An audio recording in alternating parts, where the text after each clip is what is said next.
नमस्कार दोस्तों, आज के इस वीडियो में हम आपको बताएंगे श्मशान में भूत होते हैं या नहीं। तो मित्रों, वीडियो में आगे बढ़ने से पहले आपसे निवेदन है कि हमारे चैनल बुद्ध की वाणी को लाइक और सब्सक्राइब जरूर करें। दोस्तों, आप सभी ने किसी न किसी से यह कहते सुना है कि श्मशान में भूत प्रेत होते हैं, और कुछ लोग यह भी कहते हैं कि श्मशान में भूत प्रेत की आत्मा 12 बजे रात को घूमती है।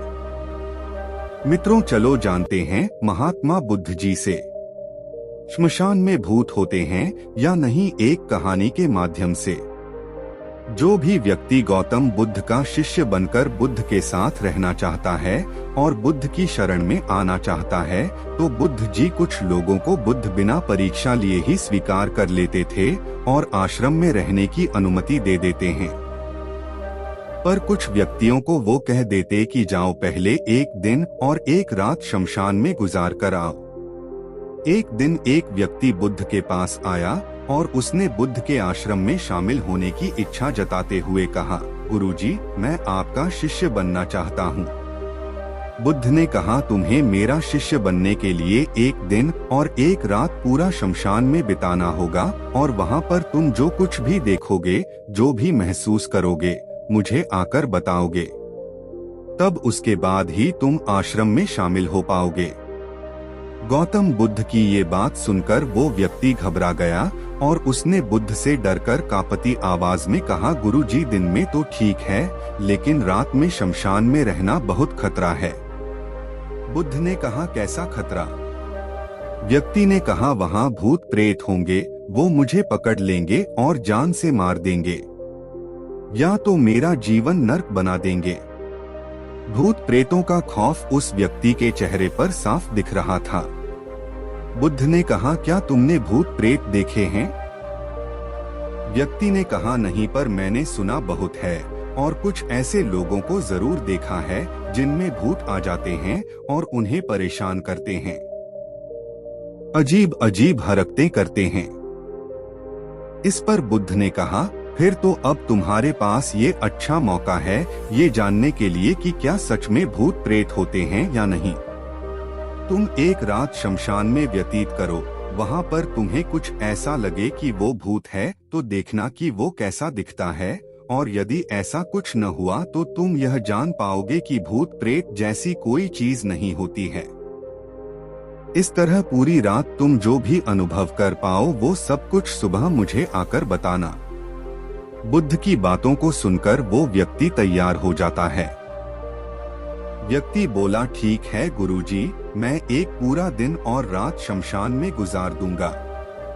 बुद्ध ने कहा, ठीक है, अभी तुम स्नान कर लो और आश्रम में जाकर भोजन करके आराम करो, और कल सुबह की पहली किरण के साथ ही शमशान पहुंच जाना।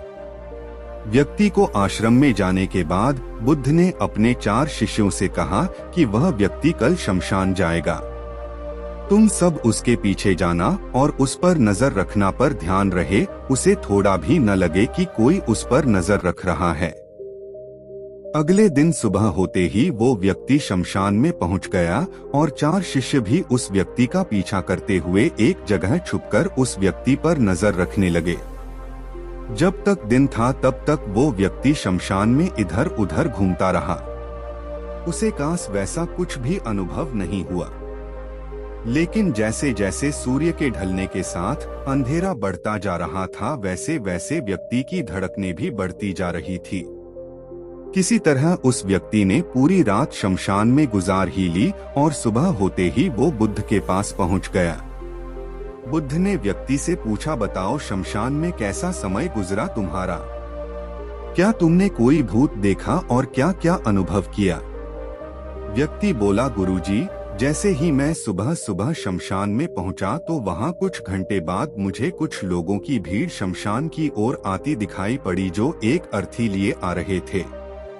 मैंने जब उन लोगों को ध्यान से देखा तो उनमें से कुछ लोग बहुत दुखी थे, कुछ लोग सामान्य और कुछ लोग बेहद खुश थे। वो लोग उस मरे हुए इंसान के बारे में बोल रहे थे कि इस व्यक्ति ने बहुत अच्छे कर्म किए हैं, बहुत किस्मत वाला है ये। इसके बाद उस मरे व्यक्ति के बेटे ने अपने वृद्ध पिता की चिता को अग्नि दी। अर्थी के साथ शमशान आए लोग कुछ देर वहीं खड़े रहे। चिता प्रचंड आग की लपटों से धू धू करके जलती रही और सभी लोग मायूस खड़े होकर जलती चिता को देख रहे थे। जैसे जैसे चिता की आग धीमी होने लगी, वहां पर मौजूद लोग भी वहां से जाने लगे और थोड़ी देर बाद वहां पर 2 और अर्थी आई, जिसमें एक अर्थी किसी अमीर व्यक्ति की थी जो तरह तरह के फूलों से बहुत सजी धजी थी। उस अर्थी के आसपास बहुत से लोग भी थे और दूसरी अर्थी एक गरीब व्यक्ति की थी जो बेहद साधारण सी थी और उसके आसपास गिने चुने ही लोग थे। अमीर व्यक्ति की चिता चंदन की लकड़ी पर जलाई गई, जबकि गरीब व्यक्ति की चिता साधारण लकड़ियों पर जलाई गई। पहले अमीर व्यक्ति की चिता को जलाया गया क्योंकि वो अमीर था। उसके बाद गरीब व्यक्ति की चिता जलाई गई। दोनों व्यक्तियों की चिता जब जल गई तो सभी लोग शमशान से चले जाते हैं, लेकिन मैं वहीं खड़े चिताओं को देखता रहा। अब बुद्ध ने कहा, तुमने उनकी चिताओं को देखकर क्या समझा और क्या अनुभव किया? व्यक्ति ने कहा, गुरुजी, दोनों की चिता एक समान थी। दोनों के ही शरीर उन चिता में समान तरीके से ही जले। उसके बाद जब सब कुछ जलकर राख में बदल गया तो वो राख भी एक समान ही थी। गुरुजी, उसके बाद वहां पर एक महिला की अर्थी आई। उस औरत का पति बहुत दुखी था, फूट फूट कर रो रहा था। अर्थी के साथ शमशान में आए बाकी लोग भी बहुत दुखी थे। वो सभी उसके पति को दिलासा दे रहे थे। गुरुजी, मैंने उसमें देखा कि बहुत से लोग काफी बुद्धिमान थे। वो ज्ञान की बातें कर रहे थे। मैंने ध्यान से उनकी बातों को सुना तो वो बोल रहे थे कि अर्थी की सवारी करते हुए एक दिन तो सबको यहाँ आना ही है। जीवन हमें इंसानियत और परोपकार से जीना चाहिए। अधर्म, कर्म और पाप से दूर रहना चाहिए। किसी को कभी कष्ट नहीं देना चाहिए। धन के पीछे हमेशा भागकर जो हम अपने जीवन का सुख चैन गवा बैठते हैं और अंत में जो भी धन इकट्ठा करते हैं वो सब कुछ तो यहीं धरा का धरा रह जाता है। गुरुजी, उसके बाद शमशान में कोई अर्थी नहीं आई। इस पर बुद्ध ने पूछा कि तुम सारी रात वहां रहे तो क्या कोई भूत प्रेत तुम्हें दिखा? व्यक्ति बोला, नहीं, वहां मुझे कोई भूत प्रेत नहीं दिखा, बल्कि मन में एक डर तो था, पर सच कहूं तो पूरी रात मैं अपने आप से ही डरता रहा। कभी हवाओं से हिलने वाले पत्तों की आवाजों से डरता रहा तो कभी वहां आसपास मौजूद जीव जंतुओं की आवाजों से डरता रहा। सारी रात दहशत में रहा, लेकिन पूरी रात में मुझे कोई भूत प्रेत नजर नहीं आया। बुद्ध ने उस व्यक्ति से कहा, ठीक है, अब तुम जाओ और आश्रम में आराम करो। कल फिर तुम्हें पूरा एक दिन और रात शमशान में बिताना होगा। अब वो व्यक्ति ये सुनकर बोला, आप कैसी बात कर रहे हैं गुरुजी? आपके ही कहने पर कल पूरा दिन और पूरी रात मैं शमशान में पड़ा रहा। वो समय मैंने कैसे काटा है मैं जानता हूँ। अब मैं दोबारा वहाँ नहीं जाऊँगा। बुद्ध ने कहा, देखो, जो खास चीज तुम्हें वहां जाकर मिलनी थी वो तुम्हें अभी तक नहीं मिली है। जब तक वो चीज तुम्हें नहीं मिल जाती मैं तुम्हें अपना शिष्य नहीं बना सकता। तुम एक दिन और वहां रुको, तुम्हें वो अवश्य मिल जाएगी। व्यक्ति बोला, ठीक है, मैं कल एक दिन और रात और व्यतीत कर लूंगा शमशान में। अगले दिन सुबह वो व्यक्ति बुद्ध का आशीर्वाद लेकर फिर से शमशान पहुंच गया। एक पूरा दिन और रात बिताकर वो व्यक्ति अगली सुबह फिर बुद्ध के पास पहुंचा, लेकिन इस बार उस व्यक्ति के चेहरे पर एक अलग ही तेज था। एक अलग ही खुशी झलक रही थी, मानो उसे वो मिल गया हो। लेकिन बुद्ध उसके मुंह से सुनना चाहते थे, इसलिए बुद्ध ने एक ही सवाल पूछा कि क्या तुम्हें वो चीज मिली? व्यक्ति बोला, हाँ गुरुजी, मुझे वो मिल गई। बुद्ध ने पूछा कि बताओ तुम्हें वहां क्या मिला? व्यक्ति ने कहा, गुरुजी, मैंने जीवन का अर्थ समझ लिया है। मैंने वहां देखा कि कुछ लोग शाम को मुझे अर्थी पर लेकर आ रहे हैं। मुझे 4 लोगों ने अपने कंधों पर उठा रखा है और मेरे पीछे कुछ 20-25 लोग रोते बिलखते चल रहे हैं। मेरे पिता अर्थी के आगे आगे चल रहे हैं और कुछ लोग राम नाम सत्य बोलते हुए मेरे ऊपर फूल फेंक रहे हैं। मेरे सभी रिश्तेदार बहुत दुखी थे। भीड़ में मौजूद कुछ लोग तो सिर्फ दुखी होने का नाटक कर रहे हैं। कुछ लोग मेरे पिता को दिलासा दे रहे हैं।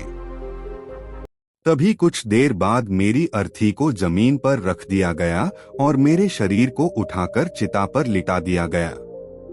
मैं ये सब दृश्य अर्थी पर लेटे हुए देख रहा था। मैंने उस अर्थी से उठना चाहा पर उठ नहीं सका। मैं सांस लेना चाहता था पर सांस नहीं ले पा रहा था। मैं पूरी तरह से असमर्थ और विकलांग की तरह था क्योंकि मेरे अंदर सांस नहीं थी। मैं अपने पिता को गले लगाना चाहता था लेकिन मैं उठ नहीं सकता था। मैं अपने भाई को गले लगाकर यह कहना चाहता था कि तुम अपना और माता पिता का ध्यान रखना। घर व परिवार की जिम्मेदारी अब तुम्हारे ऊपर है, इसे बखूबी निभाना। इससे मेरी आत्मा को शांति मिलेगी। कुछ समय बाद मेरा मुंह कपड़े से ढक दिया गया और शरीर के ऊपर कई लकड़ियां रख दी गई। मुझे अब कुछ भी दिखाई नहीं दे रहा था।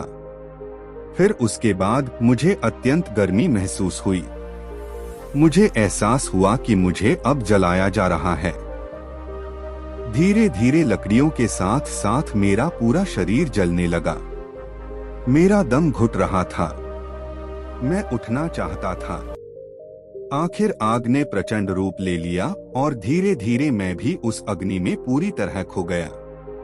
पूरी रात मैं खुद को ऐसा ही जलता देखता रहा। मैंने देखा कि अंतिम रूप में मैं एक राख बन चुका हूँ। उस पूरी रात न तो मैं डरा न ही मुझे डर का एहसास हुआ। जब आंखें खुली तो एक तीव्र रोशनी मेरे आंखों पर पड़ी। मैंने देखा कि यह तो मैं हूँ, वो भी शरीर के साथ। मुझे बहुत खुशी का अनुभव हुआ। उसके बाद मेरे मन से न जाने कितने ही भ्रम समाप्त हो गए और मैं आपके पास आ गया। बुद्ध मुस्कुराए और बोले कि तुम अब आश्रम में शामिल हो सकते हो क्योंकि तुमने अब ज्ञान रूपी उस बीज को प्राप्त कर लिया है जिसमें शरीर को भूलकर स्वयं को जानने की इच्छा होती है। इसी ज्ञान की प्राप्ति के लिए मैंने तुम्हें शमशान भेजा था जहां अंततः तुमने यह जाना कि शरीर नश्वर है। नेत्रों से दिखने वाली हर चीज नश्वर है। श्मशान आने वाला हर व्यक्ति भी यह समझ रहा होता है, पर शमशान से वापस जाते ही वो सब भूलकर पुनः उन्हीं गलत कार्यों में लग जाता है, जैसे झूठ बोलना, लूट खसोट, अधर्म, लालच, लालसा, बुराई, क्रोध, अपशब्द, अहंकार, ईर्ष्या, नाना प्रकार बुरी भावनाओं से बुरे कर्मों को अंजाम देते हैं। किंतु अब तुम्हारे अंदर ज्ञान का वो बीज जम चुका है जिसमें हम जीवन को तब तक नहीं समझ सकते जब तक मृत्यु को निकट से देखा व समझा ना जाए। अच्छे स्वास्थ्य की कीमत वही समझ सकता है जो अत्यंत बीमार हो या जो बहुत लंबे समय से गंभीर बीमारियों से जूझ रहा हो। ठीक उसी तरह जीवन का महत्व वही समझ सकता है जो मृत्यु से रूबरू हुआ हो या जो मृत्यु को समझ चुका हो, एहसास कर चुका हो। अब तुम्हें इसी बीज को लक्ष्य बनाकर कर ध्यान की मदद से स्वयं को और ज्यादा जानना है और ज्ञान की उस सीमा पर पहुंचना है जिसे जानने के बाद कुछ भी शेष नहीं रह जाता है। कोई इच्छा, कोई लालसा शेष नहीं रह जाती। मन हर विचारों से मुक्त हो जाता है। सब शून्य में समाहित हो जाता है। मन में जिज्ञासा का कौतूहल शांत होकर ज्ञान रूपी शांति में बदल जाता है। यहीं से परम शांति, सुख, सुकून का आनंद एवं अनुभव प्राप्त होना आरंभ होता है। तो दोस्तों, अगर आप भी भूत प्रेत आत्मा देखी है तो कमेंट करके जरूर बताएं। दोस्तों, वीडियो पसंद आया हो तो हमारे चैनल बुद्ध की वाणी को सब्सक्राइब करके वीडियो को लाइक शेयर करें और बेल आइकन को ऑल पर सिलेक्ट करें ताकि जो भी वीडियो हम अपलोड करें वो सबसे पहले आप तक पहुंचे। वीडियो देखने के लिए धन्यवाद।